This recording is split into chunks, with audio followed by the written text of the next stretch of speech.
نگاهی بندازیم به از حق‌شناسی پیوند مادرانه، نیرویی که هممون رو شکل میده. خب، اولین حس امنیت ما از کجا میاد؟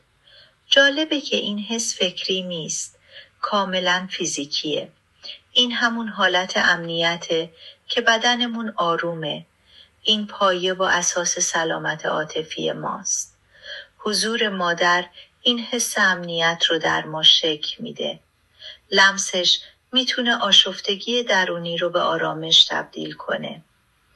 اما این ارتباط دقیقاً چطور کار میکنه؟ جوابش توی یک مفهوم جالبه، هم تنظیمی. یعنی سیستم عصبی یک نفر به آرامش اون یکی کمک میکنه. انگار دو بدن با هم هماهنگ میشن.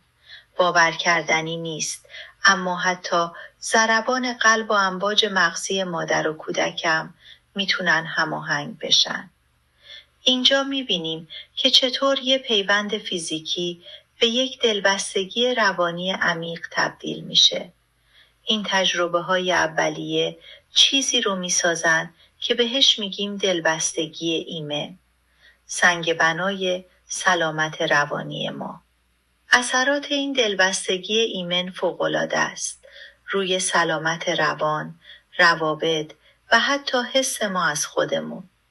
جالبه که این پیوند هیچ وقت از بین نمیره، فقط شکلش عوض میشه و جزئی از ما میشه. این صدا همون مراقبتیه که درونی شده، حتی وقتی تنهاییم راهنمای ماست. در واقع این پیوند اولیه یک جور نقشه راه روانی برای تمام عمرمون میسازه. اما داستان یه جنبه دیگه‌ای هم داره که اغلب نادیده گرفته میشه. یه جنبه خیلی تاثیرگذار.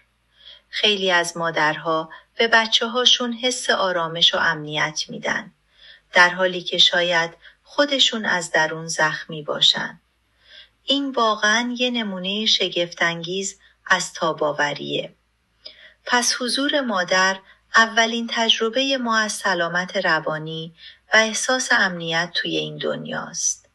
حالا از خودتون بپرسید حضور چه کسی اولین بار به شما احساس امنیت داد؟ این سوال ما رو به ریشه هامون وصل میکنه.